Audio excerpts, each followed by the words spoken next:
Hello, and welcome to episode 4 of Under the Hood, in which I rabbit on for, well, the last couple have been clocking in over 60 minutes, so tighten your seatbelts, and good luck, everyone.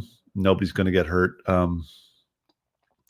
Thanks for coming. I believe there may be some people out there. I'm waiting for a few names to see if a couple names show up. And then I know that I'm talking to actual people and not just dead air, dead air, dead air, dead air, dead air. Nancy Atkinson, bless your heart.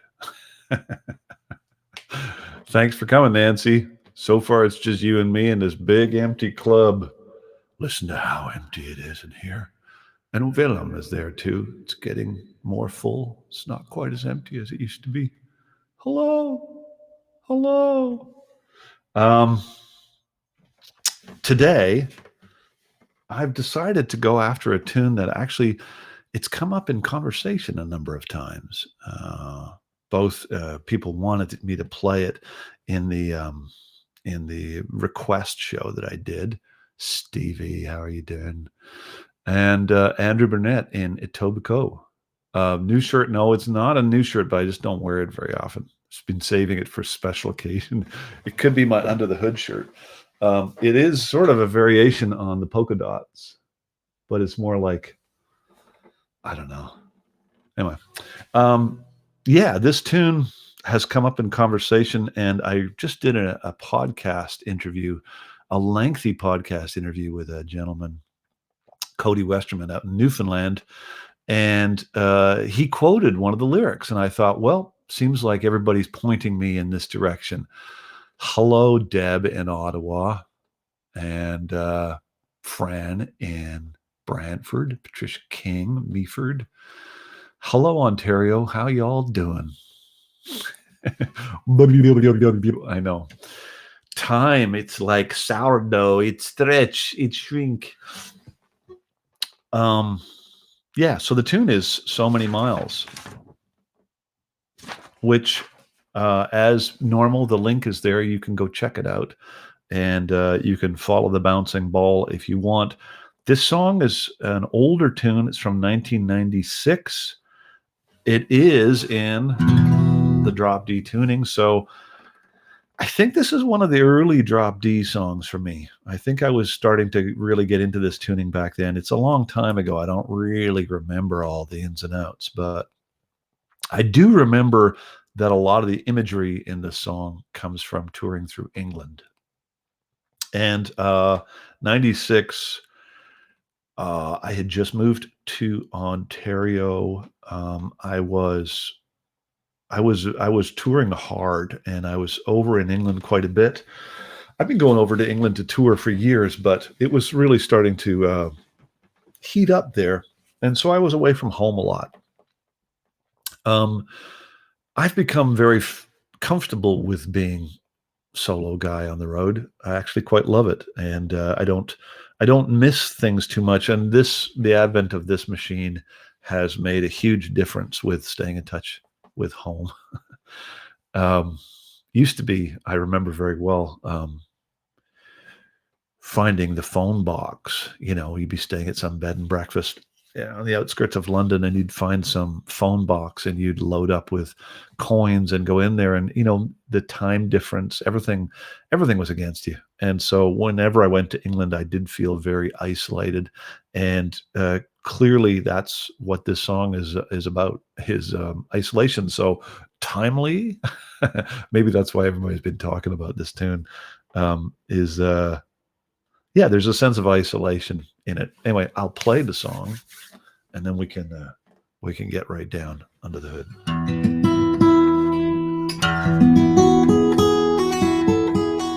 Hi, Denmark.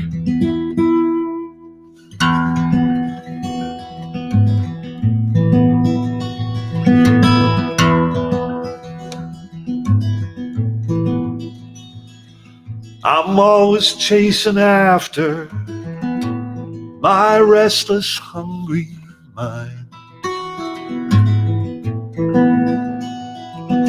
The bar fills up with strangers armed with drinks to put the long day's work behind them.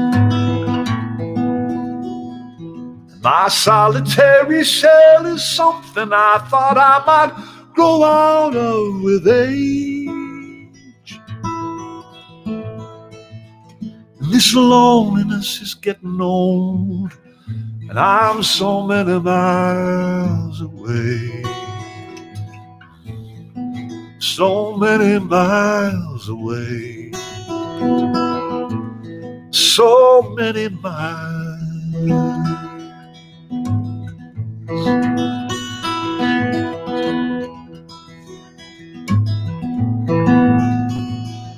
This morning broke on the sunny side in the dark iron hollow of the dawn.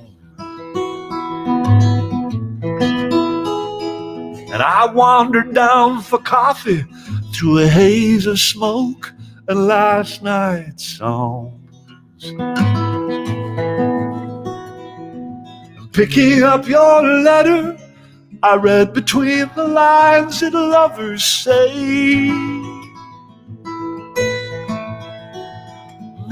Distance is precarious for me, so many miles away. So many miles away. So many miles.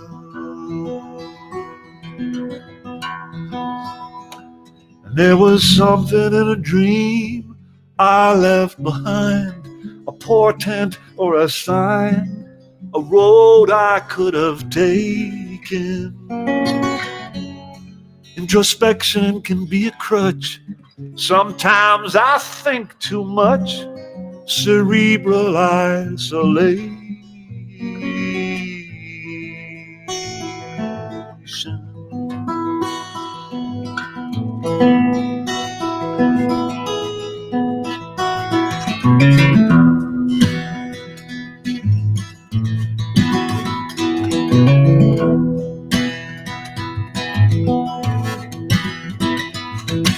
Tractors blocked the traffic as I drove through all the midday farming towns.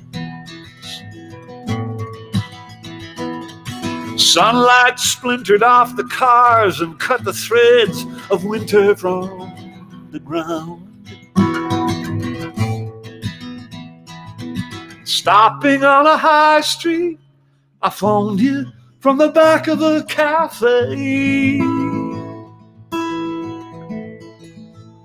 just to listen to you breathing.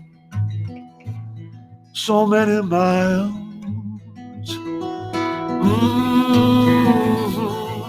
Just to listen to you breathing. So many miles away. So many miles away. So many miles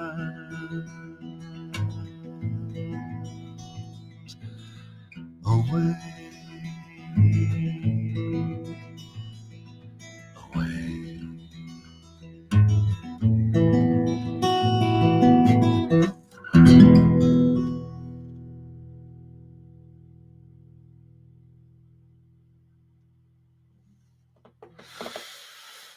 Oh my God, this guitar is so fine. I am loving playing this guitar right now. Hi, Clinton. I'm sorry you're late to go to the back of the class.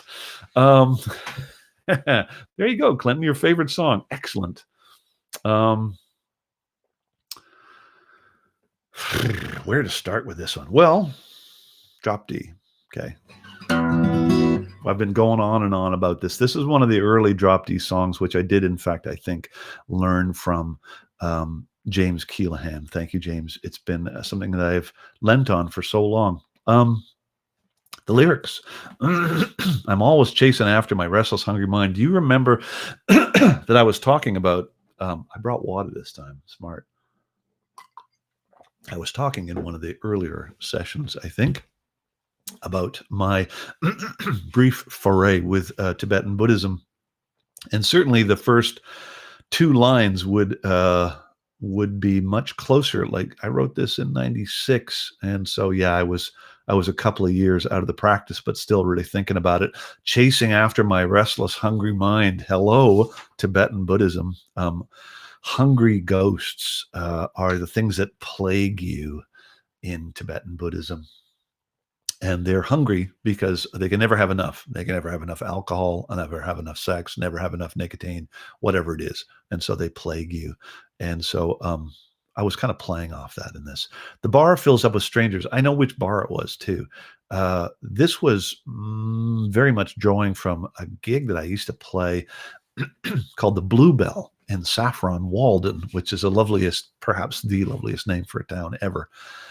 Saffron Walden is not far from Stansted Airport, north of London, and is just this gorgeous little place. And the Bluebell, Rod and Marion were the proprietors. They've since let go of the place, and I don't know if it's somebody else's hands, but it's no longer on my touring circuit. Rod and Marion are in retirement. I still run into them from time to time. Um, it's a lovely connection to have with people that have been booking you for years and years and years, and you might see them once every 2 years, every 18 months. You see them and you catch up and you tell them what your family's up to, and they've maybe got a new dog or whatever. Rod and Marion ran the Bluebell for many years, and I don't know how many. I mean, if you talk to any touring Canadian artists out there, they would remember the Bluebell. Lots of people played there, and lots of us, we all slept in that one bed upstairs. And this place was so old that it was the birthplace of Dick Turpin. Dick Turpin, the famous highwayman, who in fact, I found out later, was not a hero. Dick Turpin was a common thug. And he was a butcher's son, and I think he was born in this building which became the Bluebell, but is really old Tudor style, like very I don't know how many, it's probably 17th century, this building. So when you walked around, you had to bend down to go through the doorways and the ceilings. When I stood up in the performance area, the ceiling was, see the way the camera's just cutting off the top of my head. It was like that. I couldn't actually stand up properly. I had to kind of slightly slouch for the gig. So you can imagine how that sounded. Because there's two big speakers on sticks, and this tiny room where literally the ceiling's right here. Take your guitar off, you had to kind of do this. It was a classic gig. And before the show, you would basically hang out in the front of the pub, and it would fill up with people who are coming to have a drink after work, and then some of them were going to come in and watch your show. I never felt, I still am not very good in crowds. I'm much more of a one-on-one kind of person. And so, especially back in those days, I was, 96, I was a lot younger than I am now. And I wasn't so good in crowds. So I'd kind of hang around awkwardly and wondering if people were going to, come up and talk to me before the show. And just that whole scene can be a little awkward. So that's what I'm talking about. And that the bar fills up with strangers armed with drinks to put the long day's work behind them. And my solitary shell is something I thought I might grow out of with age. And this loneliness is getting old, and I'm so many miles away. So this is a classic. I'm on the road again and I'm sad. This is definitely a artist feeling sorry for himself. It's a funny thing because you do love the touring life. I do. I really love it. I really miss it. I'm Jones and pretty bad right now. I could use a mid-sized rental and a Denny's breakfast, and a nameless hotel and a gig. I could really use a gig and a whole lot of people. But there you go. It's always a double-edged sword, and so there's always a point in a tour where you think, God, I want to be home. And in the early days, when there wasn't cell phones and it was really hard to get in touch, you really could get quite isolated feeling. It's harder to get isolated now. But yeah, I might go 3-4 days without speaking to, my partner, and all that stuff. It was easy to get kind of lonely. And that's what this song is kind of about, is that solitary existence. So the next verse, that's verse 1. which is unfortunately broken up in a bad way on this page. I've got it in two sections. It's really one verse. There's the A section and the B section of the verse. But then we go into the second one. This morning broke on the sunny side in the dark iron hollow of the dawn. Are you getting the fried egg imagery? That's what I was going with. Sunny side up, sun, dark iron hollow of the dawn is a cast iron frying pan. The one great thing about playing the Bluebell, apart from Rhoda and Marion's excellent they were just great people, and it was a really lovely gig. But the breakfasts, oh my God, Marion made these legendary full English breakfasts in the morning. So you would literally come down these, definitely not to code, because there was no code, I think, when they built it, but these super steep stairs, bowing your head down because you didn't want to crack it on the 200-year-old oak beams, and you'd sit down in the bar because that was the front room, right? And you'd have your breakfast. The bar wasn't open. And so I'm trying to capture that image of coming downstairs from, you sleep in the venue upstairs and you come down into the downstairs of the venue. And of course I smoked like a fiend then, and everybody did. So there'd be full ashtrays and cups of coffee, with fresh coffee and maybe a couple of glasses from last night's half-finished drinks lying around, and overflowing ashtrays and the whole thing. And you just come right back in and sit down and have your breakfast. So at this point in the song, I start to go into fantasy, picking up your letter. I don't actually ever remember getting a letter when I was on the road, because you're never in one place long enough to get caught up. Mail would never catch you. But for the sake of the song, I'm picking up a letter, and I read between the lines that lovers say. And early versions of this lyric, I had the next line, "Distance is precarious for me," in quotation marks, like I was saying it. And I realized it was more interesting if I didn't put quotation marks on it. Not that you'd hear them when I'm singing them anyway, but what I like about it is I'm not sure, the listener is not sure whether the lover is saying distance is precarious for me, or if I, the narrator, are saying it. And I like that, because when you're away from home and you're young and there are no cell phones, distance becomes very, very volatile. And 3-4 days, you can phone somebody up, and suddenly you feel very, very distant from them, or they feel very distant from you. And that was really the sense I was trying to get across, that kind of feeling of being far away. My favorite line in the song is, "This morning broke on the sunny side in the dark iron hollow of the dawn." I just love that, because I was really trying to get the sense of a frying pan and an egg. Any questions?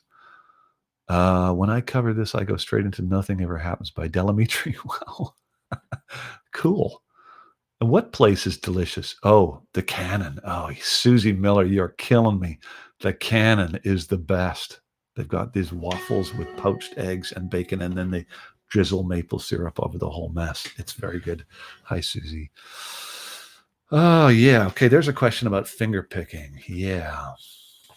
Duger James, you're using more of a standard finger picking style. Yes. No, I was very much influenced by John Martin, but I was also very much influenced by Paul Simon. I'm sitting in a railway station, got a ticket for my destination.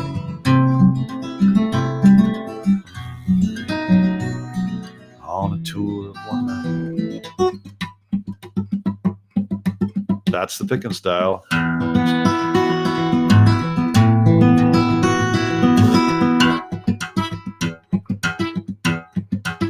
That's very much an earlier thing for me, that picking style. I think people call it, it's not exactly Travis picking, but it's similar. It's singer-songwriter picking, because it's a pattern that a lot of people use. Interestingly enough, I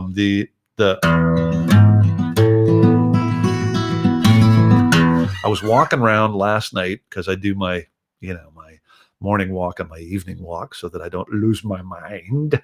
And I was walking around thinking about this song, and I was trying to remember where that came from.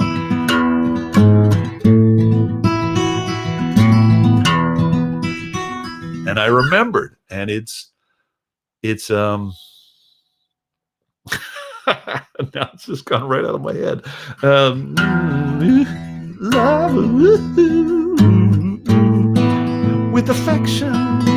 Sing me another love song, but this time with a little dedication. Sing it, sing it, sing it, sing it. You know that's what I like. Love. Joan Armour Trading, Love and Affection. That's where that little riff came from. Of course, she plays it much funkier and groovier. I put it into the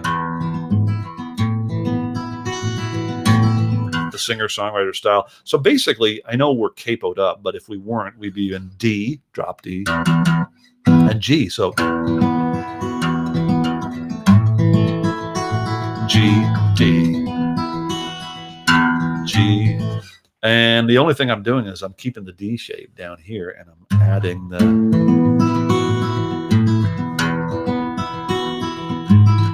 So it goes back and forth between a D and a G shape on the bass. And it's just this repetitive pattern.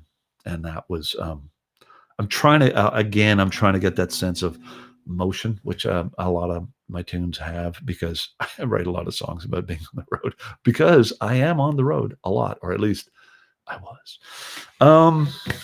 Okay, so we get to the bridge. As I've said to you before, the bridge is a chance when you're a songwriter to do something else. Musically, lyrically, if the verse is the plot being advanced, and the chorus, which comes from the old idea of the Greek chorus, watching on and commenting on what the hero is going. That's sort of what the chorus in a song is. Of course, it's a repetitive thing. And repetition is such an important thing in songwriting. I'm digressing. Verse, verse, bridge. This is where we get to the bridge. And the verse is all in that D, G shape. The bridge starts on the relative minor to the G shape, which is the E minor shape. Of course, because it's drop D, I have to fret the low E string. Otherwise, it sounds like this, which is not very nice. There was something in a dream I left behind. It's like a B minor. Portent or a sign. And I go through this progression of chords that go down, which I have become so enamored with that progression that it shows up in a lot of songs. And I think this is the tune where I kind of first worked that progression out and figured out how to move through these passing chords. As a solo singer-songwriter, there are three elements in the show. One is the voice, two is the guitar, and three is the song. And those are the three elements. That's what you got to sort of work with and hold your audience for roughly 2 hours. So I'm always looking for ways to grow the guitar part. And if you just zero in on the guitar in this song,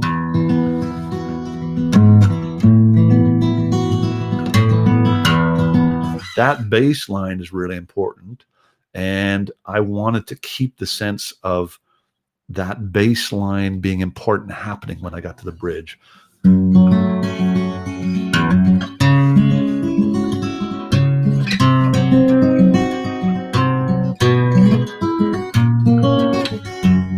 So I'm going through bam, bam, bam, bam, bam. That's musically what's going on. The lyric, there was something in a dream I left behind, a portent or a sign, a road I could have taken. Introspection can be a crutch. Sometimes I think too much. Cerebral isolation. So clearly I had my thesaurus out because there's some pretty chewy words in there. Introspection, cerebral. I was really trying to get the sense of being up in my head. When you are traveling on your own in a rental car, there's a lot of thinking that goes on. And especially in the days before these things, because nobody could reach you. So you really could be isolated. I was also really trying to look at the idea, because one of the things that I was kind of going through on this tour, I remember, was I go through phases every now and then where I think, really, is this what I should be doing? Less so nowadays. But there was definitely a point in my life where I questioned if I was being an idiot by being a musician because it's so bloody hard, and you miss everybody's birthdays, and you miss the anniversaries, and the only things you don't miss are Christmas and New Year's, because nobody wants a singer songwriter on Christmas or New Year's, thank God.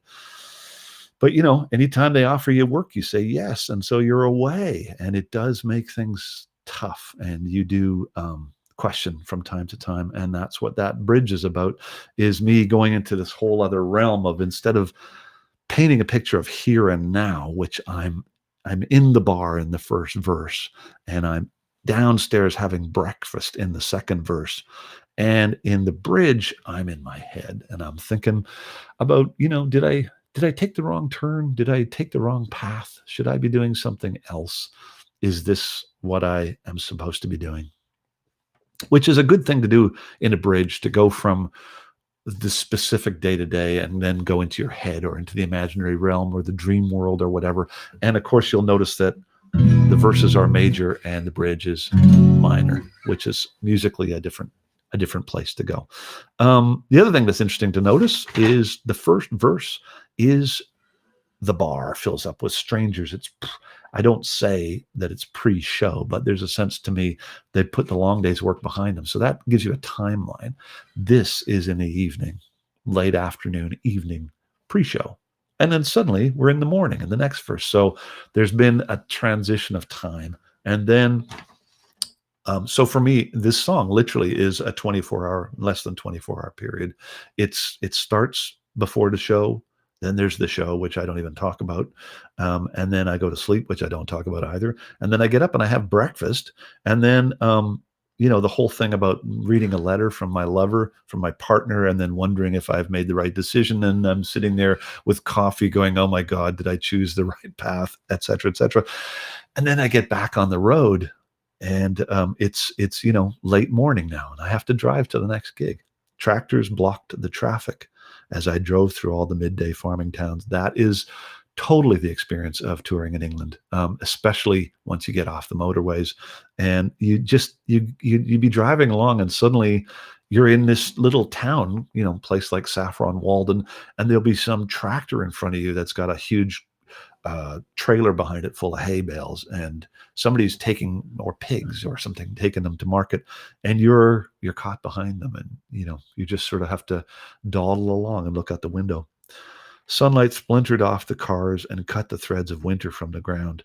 In some ways, that's more of a Canadian image than a British image, but still, that sense of bright spring, summer, and it's kind of reflecting off all the chrome and all the cars and stuff around you. Stopping on a high street, I phoned you from the back of a cafe just to listen to you breathing so many miles away. So, yeah, once again, no cell phones. You want to call your honey, you're feeling lonely, you're feeling like you got to check in, and of course, the best time to do it. Phoned you from the back of a cafe. I'm just trying to get my time right, because if I'm calling you in the morning, then it's either, it would be the middle of the night, so that wouldn't have been a good time. But I did in the song because they're 9 hours ahead if you're in England, just so you're wondering, you're 9 hours ahead from your honey on the West Coast, which makes communication really difficult. But yeah, that's back in the day. You would have to park the car, find a payphone, and standing for 40 minutes with a bucket full of change in a red payphone box, smelling everybody's beer from the night before off the receiver, is not pleasurable. So if you can find a cafe that has a payphone in it, then you can sit and have a coffee. Sometimes bars have them too. So you could sit and have a pint and call your honey back at home and say, how's it going? And they say, what are you doing? And you say, I'm driving. Because the conversation always goes, so how's your day? Oh, it's good. I drove, then I had something to eat, then I played a show, then I went to sleep, then I got up and I repeated it all over again. And I did that for a month. So it's actually these kind of details, you don't actually ever get to tell anybody about them, because it's just sort of the same thing over and over and over and over again. And so you're always saying to your honey, well, that's enough about me. What did you do? Because your day is going to be way more interesting than mine. Let me see what your questions are. I'm glad you guys like this, and you will be on the road again. You reckon? I hope so. It is a bit of a day in the life, this song. We're slowly getting a hang of this. Thanks for positioning the camera. You can okay, good. You can see the guitar. Yeah. Real enjoying these segments on the hood, watching from Chilliwack. All right. Oh, yeah, I remember that gig at Bozzini's. That was a cozy venue. Clareham, Alberta. Oh, okay. It was from Industrial Lullaby in 1996. Okay. Any questions? I kind of have covered most of it. It's not, wow, that's only 33 minutes. This is a record, folks. I guess I could play it again.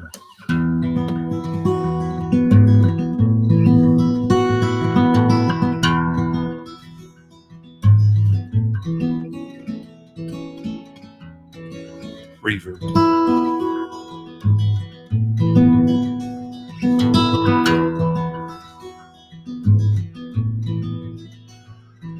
I'm always chasing after my restless, hungry mind. The bar fills up with strangers armed with drinks to put the long day's work behind them. And my solitary shell is something I thought I might grow out of with age. And this loneliness is getting old, and I'm so many miles away. So many miles away. So many miles.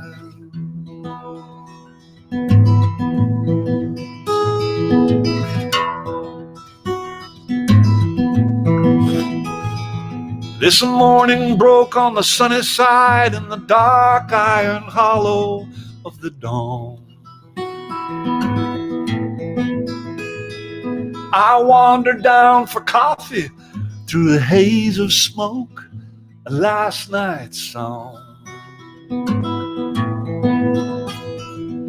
Picking up your letter, I read between the lines that lovers say.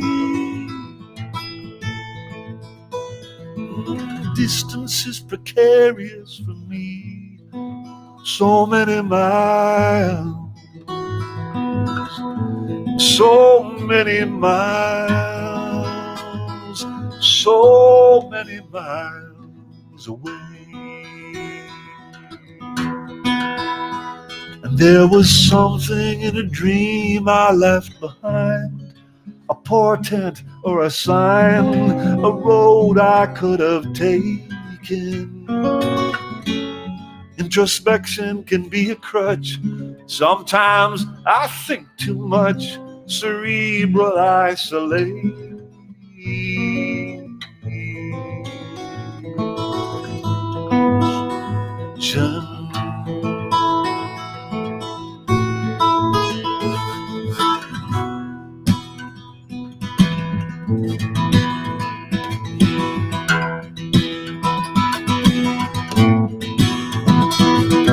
Tractors blocked the traffic as I drove through all the midday farming towns. Sunlight splintered off the cars and cut the threads of winter from the ground. Stopping on a high street, I phoned you from the back of the cafe. Just to listen to you breathing, so many miles. Just to listen to you breathing, so many miles. So many miles. So many miles away. Away, away.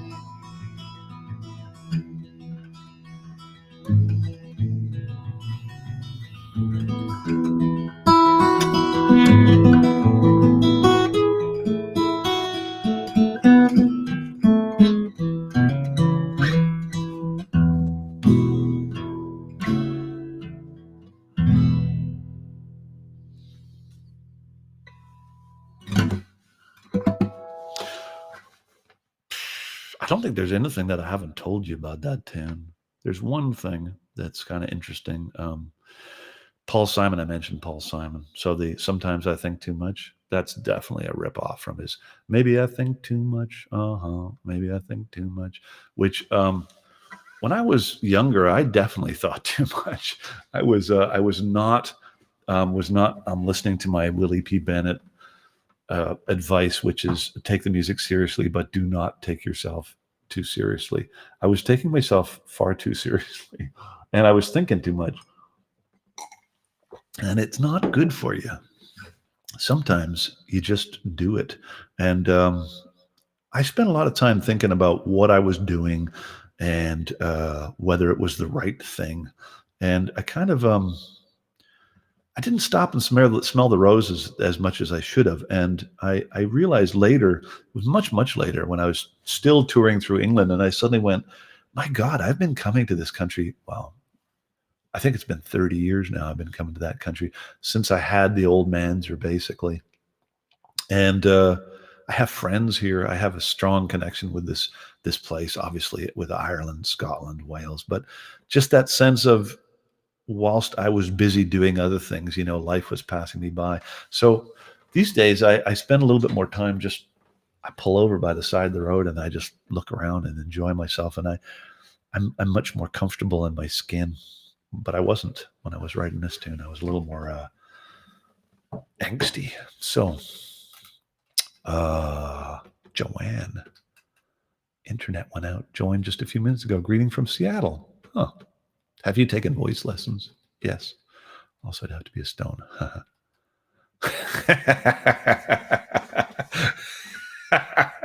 Joanne just said, also, I'd have to be a stone. Would that be one you could do solo, as in now? Well, the rules are that, I just take one song and then I talk about it, but maybe. But your question about voice lessons, yeah, I had to, because similarly touring England, I'm thinking it was in late 80s. I was touring in England, and the British folk clubs that I played, because I played a lot of British folk clubs back in the day, and this is how it would go. You'd show up at 6 o'clock, and there'd be somebody, stacking and putting chairs down and wiping that, always like the upstairs function room of the Pig and Whistle or the Dog and Pony or the Cock and Bull or some classic pub, the Red Lion. And the folk club would meet on, Thursdays in the upstairs of the Dog and Pony. And so you show up at 6 and they're setting up the PA, and all the volunteers have got their jobs. And you kind of hang around and say hi to people, and you're the special guest. And then the show starts. There's a floor spot and another floor spot and another floor spot. So there's like 3 or 4, a song from each person, and they're volunteers, they're locals who are part of the folk club. They get up and they sing a song, and there's maybe 4 of those. Then the house band plays maybe 2 or 3 songs. So, that's 45 minutes right there. And then you get up and you play 20 minutes, and then there's a break. And they raffle off a bottle of wine, and everybody refills their glasses. And then the same thing happens all over again. So you're there sometimes for like 3 hours, and you play a total of, I don't know, 8 songs. It was a different experience than what I was used to. It wasn't, get up and play 45 minutes worth of music and then do it again. And the British audiences, especially up north, were tough. And I was, to be fair, I had basically a shaved head with a flat top that was spiked, and I was wearing leather pants from the Leather Ranch. That was my outfit. I hadn't graduated into polka dots yet, and so I stuck out a little bit. I wasn't quite singing songs of Reynard the Fox with my finger in my ear. And a lot of these were traditional folk clubs, and they booked me, so they should have known what they were getting. But there was a certain amount of having to win them over. And I came away from one tour with singer's nodes, which are basically kind of like calluses on your vocal cords, and it's from singing really hard and trying trying to connect, like trying to reach them, and with poor vocal technique. Coincidentally, my old at the time, I was playing. So this was been my very, very early tours. Before I had the Manzer, I had a Guild, which I loved, but the neck fell apart because I was fighting with it so much. So literally, the neck on my guitar fell apart, and my own neck fell apart. My vocal cords developed calluses, and I had to go and have a throat operation. And the specialist that I saw said, "You need to go get vocal coaching." And so I did, and it was interesting. I learned a lot. I learned that you have to warm up before you do a show, and as I've gotten older, that's become more and more important. But I just learned about falsettos and stuff, and I learned to sort of treat my voice like an instrument, as opposed to just this thing that you get born with, and there it is. It's like if you decide to go from casual jogging to marathons, then you have to learn about how to be a runner. So if you want to do this for a living, you have to learn about how to be a singer. And I hadn't really paid attention to it, and that's why I got into trouble. So since then, I still lose my voice and stuff from time to time, but it's definitely I've learned a lot. Let me see if there's another question. Oh, Karen, hello. Yes, please go back and listen to the early episodes, because there's hours of me waffling on and on. Lynn Mantle. Wait, did I actually tune in on time? I don't know. Oh yeah, okay. The leather ranch. Yes. I love those leather pants, man. I love them. But they did get pretty whiffy because, you can't be throwing them in the wash along with your sweaty shirt. So they took on my shape. You could stand them up on their own, and they'd walk across the club on their own. Which one came first, lyrics or music for this one? This would probably been a lyric one, because when I was writing songs in this era, I was terrified of writer's block. I again thinking way too much. And so I spent a lot of time on lyric, and then the melody was like this afterthought. And of course, I feel completely the opposite now. To me, the melody is far more important. And let's face it, somewhere over the rainbow. I mean, that melody is one of the classics, and it will live on forever and ever because the melody is so good. Somewhere over the rainbow. It's a nice lyric too, but it's the melody that's the king. And it's taken me a long time to realize that the melody is more important, and that's what people will remember. Clever lyrics with all sorts of double entendres and lines like "This morning broke on the sunny side and the dark iron hollow of the dawn." It's a nice lyric, but it's not as memorable as a good melody. So this would have been a lyric first, and you can kind of hear the melody sounds like it's secondary to the lyric. I'm always chasing after my restless, hungry mind. The bar fills up with strangers armed with drinks to put the long day's work behind them. I was trying to make the melody fit to the lyric. Now, I would not do that. I would find a melody that I like, and a line like armed with drinks to put the long day's work behind them would not happen, because I would have to rewrite that lyric until it fit the melody. There's no adding on another note. It's find the melody, stick with the melody, because the melody's king. So this was a lyric first. And there's weaknesses for me in it because of that. But, that's not why you tuned in to hear me talk about how shitty my songs are. Along with the nudie coats, the pants have it all. Yes. Robin and Ann. Thanks, Leanne. I like that you like my waffling. This is the one-sided conversation, isn't it? What do you do when you hit a wall when writing a song? Good question, because it happens all the time. There are so many things that you can do, but really what it is that maybe you need to take 3 steps back and look at the wall and go, maybe I should approach this a different way, approach the line a different way. Oh God, there's so many examples. Here's an example. And I am breaking the rule now.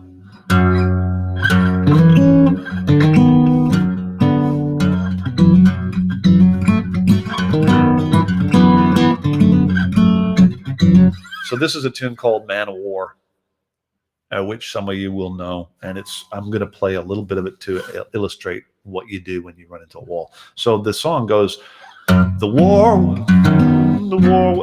was nearly over when the general came to tour the wounded soldiers in their beds. And he walked among the suffering and the amputees like he was an angel.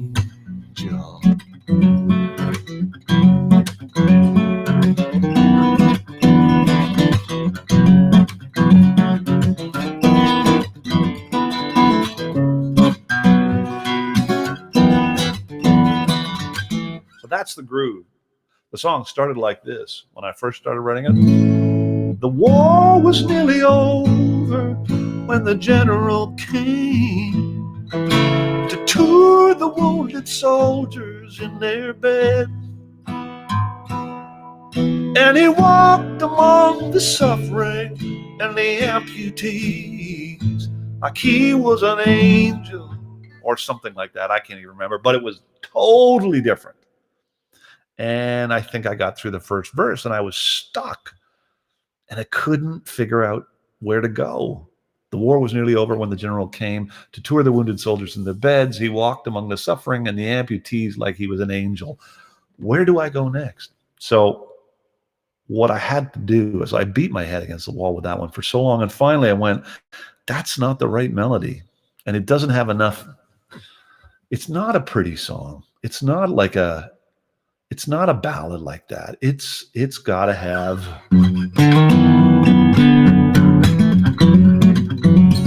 It's got to be darker and dirtier and nastier. And so once I started messing around with that progression, the war was nearly over when the general came. Not so much melody, more speaking, to tour the wounded soldiers in their beds. And he walked among the suffering and the amputees like he was an angel. Then it was like, now I know where to go. So sometimes you have to take 4 steps back and go a slightly different direction. You still have the same intention, still very much the same intention of the song, but a whole different way to get there. So that's one thing. The other thing is to just say, okay, I'm stuck on this verse, but I'm going to write a different verse. Go write another verse. Go write a chorus. Write a bridge for this song, and then circle back. The worst thing you can do is go, I'm stuck. I'm hitting this wall, and just keep walking into the wall for hours. It's not going to help you. So you have to go, okay, what can I do? What is it what am I stuck on? Can I come up with another verse and put this away? Keep coming back to that verse to see if I've ever figured out a way around that. No, I haven't. Okay, we'll go to this verse. Keep moving. That's what you got to do. And once again, I point to my books. They're your friends, man. There's nobody else. I mean, if you're co-writing, then you and your co-writer can be stuck together. But hopefully they have an idea when you're stuck, and you have an idea when they're stuck. But you will both get stuck at the same time. So the books, the reference book, the thesauruses, the rhyming dictionaries, the books, a dictionary of American slang. That's fun. Dictionary of British slang. This is another great book. Check this one out.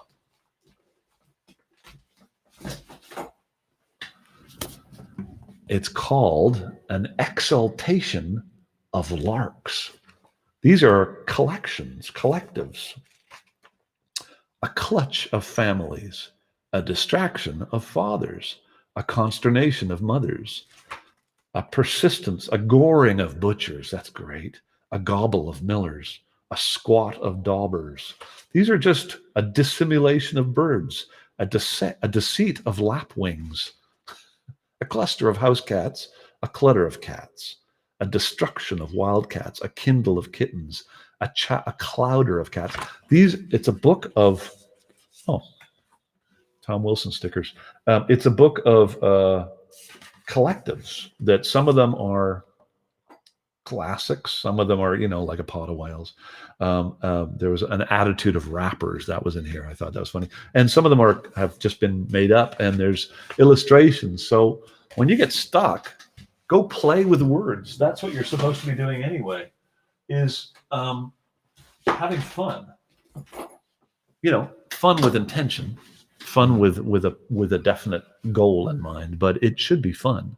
And when I was writing this song, and when I was thinking too much, it wasn't very much fun. It was actually kind of painful and horrible. And the very first song I wrote was, I think I talked about it, was a tune called Rocky Mountainside, and I wrote it on a Greyhound bus going from Minneapolis to Vancouver.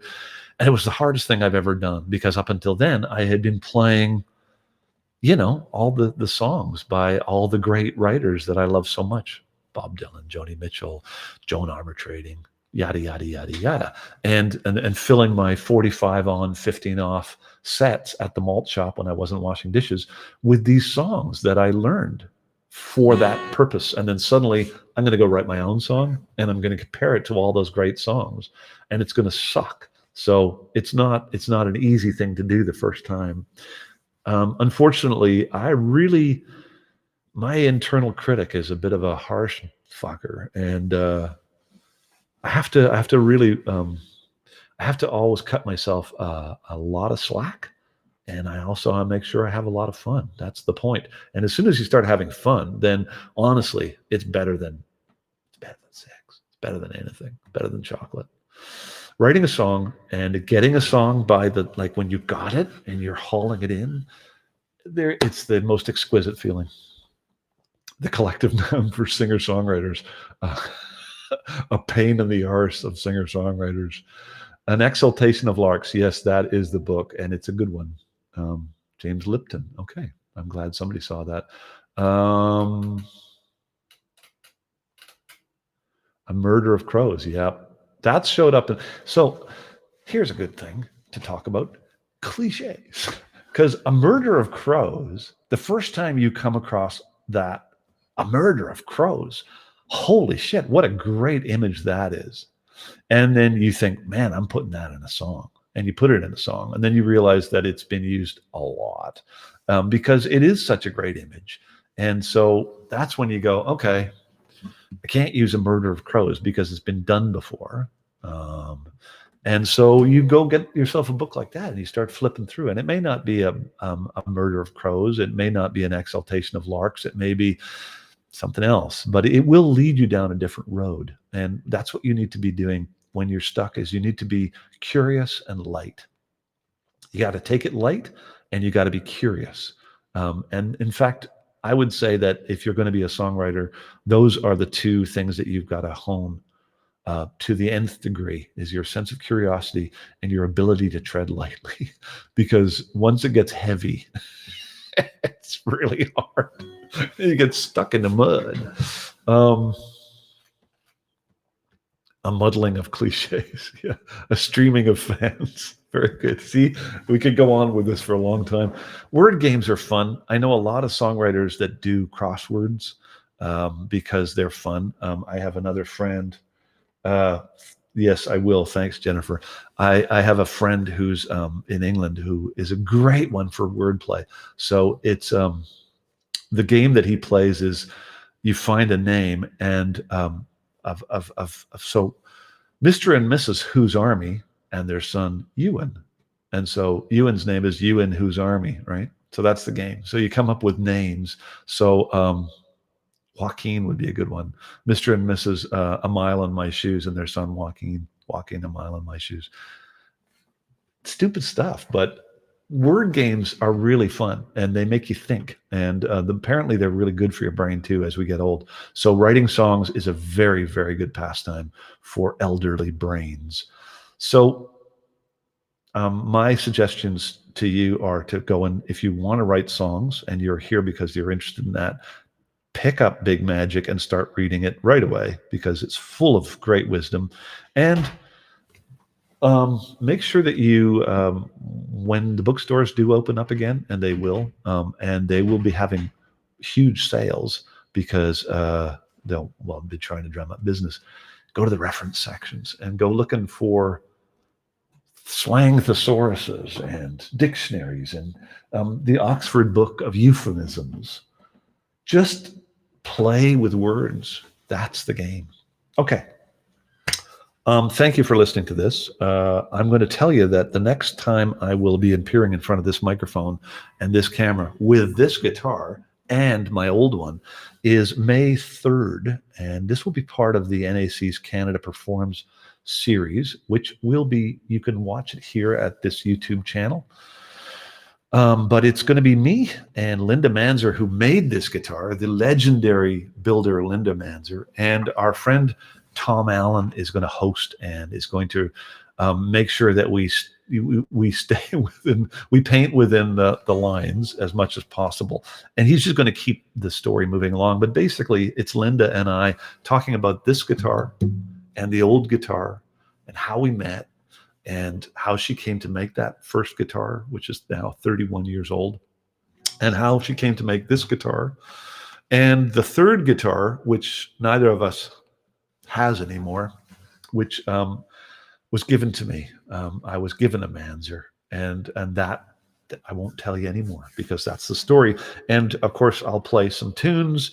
I'm going to try and demonstrate the difference between the two guitars by playing both of them, and I'm going to see if I can upload a little video that will play during the hour and a half. I think that we're going to allow ourselves to do this. So that's 4 p.m. Eastern, 1 p.m. Pacific, Sunday, May 3rd, and it's the 30-year Cowpoke is the name of the show, and it will be part of the NAC Canada Performs series, and it will be watchable here on this YouTube channel at 1 p.m. Pacific. Blah, blah, blah, blah, blah, blah, blah. Thanks for listening. If there's anything else, I'm sure Jennifer will, that's okay. So Jennifer's posting it there. And so that's May 3rd. It's coming up pretty soon. I'll see you then. I'm working on another interesting thing, which will be, I'll talk about it on May 3rd, but it's going to be another live stream thing. I'm trying to get away from just me and a guitar and I play 10 songs. I've got one more of those, I think, up my sleeve because I promised to do covers by women, because the last series of covers that I did, there's not one song by a woman in there, and that's pathetic. So I'm going to do a whole show of cover songs by women, which means I got to get to work because I got to go learn. I've always wanted to do songs by Catherine McClellan and Laura Smith. So I got to go and learn those songs, because it's one thing to sort of be able to hum them in the bathroom, but it's quite another to do them justice in front of a camera. Anyway, so those are things, but I'm trying to come up with more interesting things than just me and a guitar. I'm trying to come up with things that you might never have a chance to see outside of the realm of this, camera, microphone, streaming setup. So that's sort of where I'm going with this, and the odd concert of weird things like covers or, songs by Randy Bachman. Never, sorry. Okay. Sorry, I had to throw that in. I just ruined the mood. Anyway, thanks so much for listening, and take care. Take care. I don't know about you, but this is fucking weird as hell.